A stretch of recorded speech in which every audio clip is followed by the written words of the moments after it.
देखो इसमें दिया है कि क्या किसी बहुफलक के फलक नीचे दिए अनुसार हो सकते हैं या नहीं हो सकते हैं। अब देखो सबसे पहले तो आपको ये पता होना चाहिए ना कि ये बहुफलक होता क्या है, तभी आप इस क्वेश्चन को कर पाएंगे।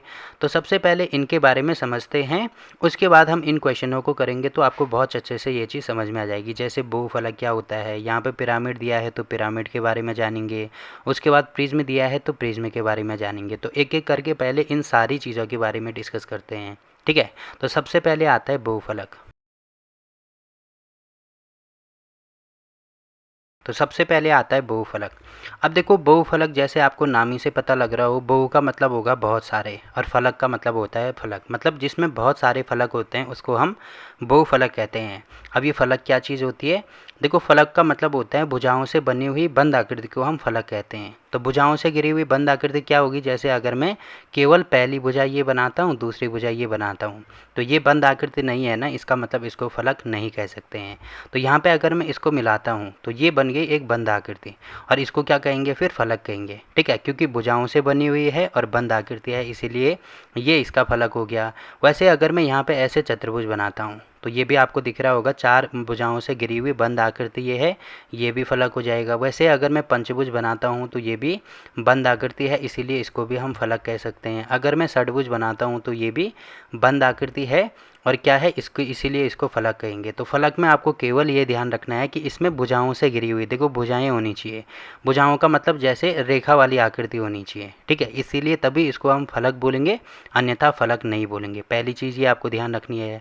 अब देखो बहुफलक क्या होगा, मतलब बहुत सारे फलक को जब आपस में मिलाएंगे, जैसे पहला फलक ये हमने मिला दिया, या ऐसे कह सकते हैं जैसे बहुत सारे त्रिभुज को मैंने मिल के बना दिया। या मैं एग्जाम्पल ही आपको दे देता हूँ, जैसे आपको यहाँ पे दिख रहा होगा, एक सेकंड है, हाँ, जैसे यहाँ पे आपको दिख रहा होगा, देखो यहाँ पे ये वाले आप यहाँ पे दिख रहा होगा कि ये हमने त्रिभुज बना दिया। अब देखो एक त्रिभुज ये होगा, फिर दूसरा, तीसरा, बहुत सारे त्रिभुज हमने बना दिए, तो ये पूरी क्या बन गई, एक प्रिज्म की आकृति बन गई। वैसे ही यहाँ पे भी आपको दिख रहा होगा, जब हम बहुत सारे आयत को आपस में मिलाएंगे तो इस प्रकार से आकृति बनेगी, जिसको हम क्या कहेंगे, बहुफलक कह सकते हैं। अब क्योंकि फलक मैंने दिया है, फलक का मतलब जिसमें भुजाएं होनी चाहिए। अब देखो यहाँ पे भी आपको भुजाएं दिख रही हैं, यहाँ पे भी दिख रही हैं, यहाँ पे भी दिख रही हैं, यहाँ पे भी दिख रही हैं। तो आपको ये ध्यान रखना है, फलक तभी होगा जब उसमें भुजाएं हैं। जैसे यहाँ पे देखो इसमें दिया है कि ये बहुफलक नहीं है। अब फलक क्यों नहीं है, क्योंकि आपको दिख रहा होगा ये यहाँ पे गोल है। अब देखो वृत्त में तो भुजा होती नहीं है, तो इसीलिए ये फलक नहीं है। तो इन चीज़ों का आपको ध्यान देना है, ठीक है। अब जैसे आपकी कॉपी है, आपकी कॉपी का अगर केवल एक पेज लेते हैं तो एक पेज तो वो क्या है, केवल एक आयत है, एक आयत है। अब देखो बहुत सारे पेज को जब हम आपस में मिलाएंगे तो इसके बाद पूरी मोटी कॉपी बन जाएगी ना, तो उसको हम क्या कह सकते हैं, उसको हम बहुफलक कह सकते हैं, ठीक है, क्योंकि उसमें आपको दिख रहा होगा, उसमें लंबाई भी आ गई, चौड़ाई भी आ गई और ऊंचाई भी आ गई। तो इतनी चीज़ें आपको ध्यान रखनी है। बहुफलक का मतलब ये होगा कि जिसमें बहुत सारे फलक होते हैं, और फलक वो होगा जिसमें भुजाएं होती हैं और बंद बंद आकृति होनी चाहिए। जैसे ये वाली बंद आकृति है, ये भी आपको दिख रहा है बंद आकृति है, ये भी आपको दिख रहा है बंद आकृति है, ये सारी बंद आकृतियाँ हैं, इसीलिए इनको बहुफलक कहेंगे। उसके बाद देखो जो बहुफलक होते हैं वो दो प्रकार के होंगे। इसमें से पहला आता है प्रिज्म और दूसरा आता है पिरामिड। अब प्रिज्म और पिरामिड की होता क्या है, इसके बारे में पहले जानते हैं। यहाँ पे एग्जाम्पल से मैं आपको समझाता हूँ, ठीक है। तो आपको दिख रहा होगा यहाँ पे और नीचे में, हाँ यहाँ पे दिख रहा होगा, देखो इसको हम प्रिज्म कहेंगे, इसको पिरामिड कहेंगे। अब देखो यहाँ पे अगर मैं ये वाला जो त्रिभुज है ना, ये वाला त्रिभुज, मतलब यहाँ पे नीचे आपको दिख रहा होगा त्रिभुज है। अब बहुत सारे त्रिभुज को अगर मैं मिलाता हूँ, देखो ऊपर भी त्रिभुज बन रहा है, नीचे भी त्रिभुज, मतलब पूरा त्रिभुज बन रहा है। ये बहुत सारे त्रिभुज को जब हम आपस में मिलाएंगे तो जो आकृति बनेगी उसको हम प्रिज्म कहेंगे। अब जरूरी नहीं है कि जो प्रिज्म है उसका जो बेस यानी ये जो आधार है ये केवल त्रिभुज का ही हो। अगर चतुर्भुज है तो ये भी एक प्रिज्म है। क्यों है, क्योंकि यहाँ पे आपको दिख रहा होगा बहुत सारे चतुर्भुज से मिलकर ये वाला बना है। वैसे अगर मैं पंचभुज भी लेता हूँ तो बहुत सारे पंचभुज को जब हम आपस में मिलाऊंगा तो तब भी एक प्रिज्म बनेगा। तो प्रिज्म में आपको दिख रहा होगा जो नीचे है सेम टू सेम वही ऊपर है, जबकि पिरामिड में ऐसा नहीं होता है। अब देखो पिरामिड में आपको दिख रहा होगा यहाँ पे नीचे तो चतुर्भुज है, अब धीरे धीरे बहुत सारे चतुर्भुज को मैं मिलाऊंगा तो देखो बहुत सारे चतुर्भुज तो नहीं मिल रहे हैं ना, यहाँ पे पहले बड़ा है, फिर छोटा छोटा छोटा छोटा होता जा रहा है, तो सबसे ऊपर यहाँ पे एक छोटी सी नोक आ गई। तो इसका मतलब ये है कि बहुत सारे चतुर्भुज को मिला के पिरामिड नहीं बनता है। पहले बड़ा चतुर्भुज आएगा, उसके बाद छोटा, फिर और छोटा और छोटा और छोटा, मतलब ये छोटा आता जाएगा। तो आपको ये ध्यान रखना है कि जिसमें नीचे नीचे तो बड़ा हो, ऊपर छोटा हो। या ऊपर छोटा हो नीचे बड़ा हो, मतलब ऊपर और नीचे अगर समान नहीं होता है तो उसको हम पिरामिड कहते हैं। और ऊपर और नीचे देखो यहाँ पे नीचे भी सेम टू सेम वही है जो यहाँ पे ऊपर है, यहाँ पे भी नीचे सेम टू सेम वही है जो ऊपर है। और ऊपर और नीचे अगर दोनों समान होते हैं तो उसको हम प्रिज्म कहेंगे। केवल ये दोनों चीज़ें आपको ध्यान रखनी है, ठीक है। तो आपको पता चल गया होगा कि बहुफलक क्या होते हैं, या फलक क्या होते हैं, प्रिज्म क्या होते हैं, पिरामिड क्या होते हैं। तो इतनी सारी चीज़ें पता लगी है। अब आप इन क्वेश्चन के आंसर बड़ी आसानी से दे सकते हैं। जैसे यहाँ पे पहला पार्ट हमें दिया है कि क्या किसी बहुफलक के फलक नीचे दिए गए अनुसार हो सकते हैं कि नहीं हो सकते हैं। अब देखो यहाँ पे जैसे दिया है कि कोई 3 त्रिभुज अगर हम आपस में मिलाते हैं, तो 3 त्रिभुज कैसे मिलाएंगे, जैसे आपको दिख रहा होगा पहला त्रिभुज हमने यहाँ पे ऐसे मिला दिया है, ठीक है। अब इससे हमें एक बंद आकृति बनानी है। अब अगर मैं यहीं से ऊपर एक दूसरा त्रिभुज ये वाला डाल दूँ, ये वाला भी एक त्रिभुज है ना, तो दूसरा देखो एक त्रिभुज तो ये नीचे वाला है, एक त्रिभुज ये ऊपर वाला आ गया। वैसे अगर मैं दूसरा त्रिभुज ये वाला डाल दूँ तो ये पीछे वाला आपको दिख रहा है, ये एक त्रिभुज हो जाएगा, ठीक है। तो देखो 3 त्रिभुज तो बन गए ना, यहाँ पे ये वाला छूट रहा है, तो इसका मतलब ये है कि इससे हम एक बहुफलक नहीं बना सकते हैं। क्योंकि बहुफलक भी क्या होना चाहिए, ये भी बंद आकृति होनी चाहिए, यहाँ से भी त्रिभुज, यहाँ से भी त्रिभुज, यहाँ से भी त्रिभुज। तो 3 त्रिभुज ये हो गया और चौथा नीचे वाला, मतलब कम से कम 4 त्रिभुज तो इसमें होने ही चाहिए। तो इसका मतलब इससे हम क्या नहीं बना सकते, एक बहुफलक नहीं बना सकते हैं। तो यहाँ पर लिखना कि नहीं, ये लिख देना है कि 3 त्रिभुजों से मिलकर एक बहुफलक नहीं बनता है, ठीक है। या मैं यहाँ पे लिख भी देता हूँ नीचे। तो यहाँ पे देखो पहले क्वेश्चन का ए पार्ट लिखना है कि 3 त्रिभुजों से मिलकर एक बहुफलक नहीं बन सकता। तो पहला पार्ट हो गया, मतलब इससे बहुफलक हम नहीं बना सकते हैं। वैसे आपको दिख रहा होगा 4 त्रिभुज, तो 4 त्रिभुज का मतलब 4 त्रिभुजों से बनेगा कि नहीं बनेगा।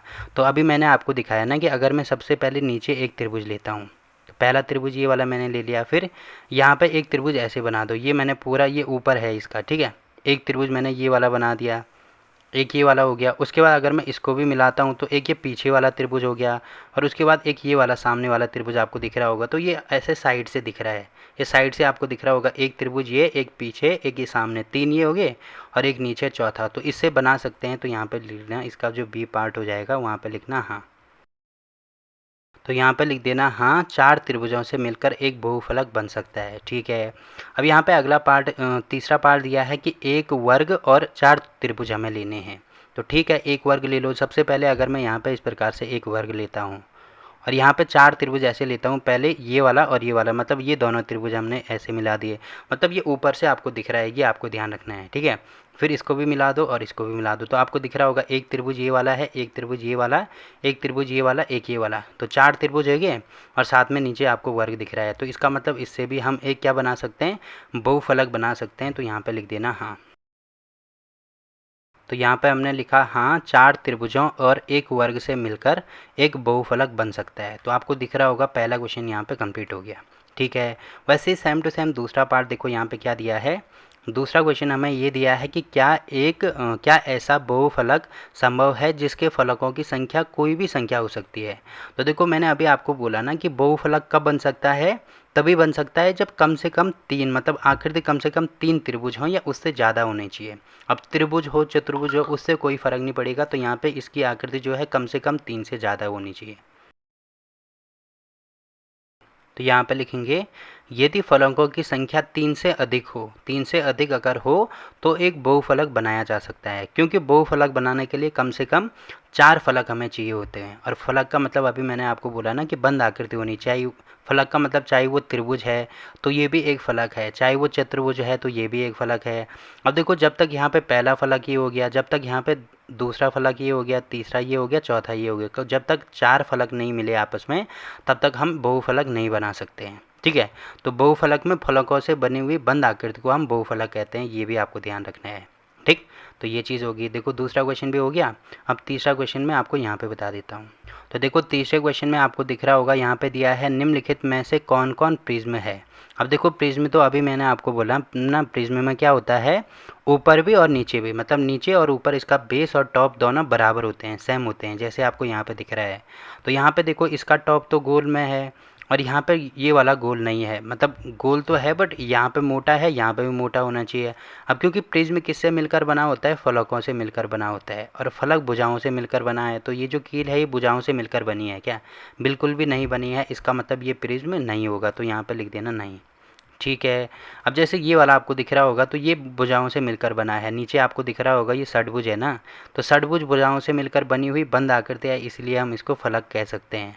अब देखो इसका जो नीचे वाला फलक आपको दिख रहा होगा षट्भुज है, और ऊपर वाला फलक भी षट्भुज है, इसीलिए हम इसको क्या कह सकते हैं, ये भी क्या है, एक प्रिज्म है। ठीक है, तो यहाँ पे आपको दिख रहा होगा ये एक प्रिज्म हो जाएगा। वैसे ही यहाँ पे आपको दिख रहा होगा इसका नीचे वाला हिस्सा चतुर्भुज है तो क्या है, ये एक बहुफलक है। नीचे वाला चतुर्भुज है बट ऊपर वाला यहाँ पे आपको दिख रहा होगा ऊपर भी चतुर्भुज ही होना चाहिए, मतलब नीचे भी सेम होना चाहिए था, ऊपर भी सेम होना चाहिए था, बट यहाँ पे आपको दिख रहा है ऊपर सेम नहीं है ना, तो इसका मतलब ये क्या हो जाएगा, एक ये पिरामिड हो जाएगा। ठीक है, तो ये पिरामिड हो गया, इसका मतलब ये प्रिज्म नहीं होगा।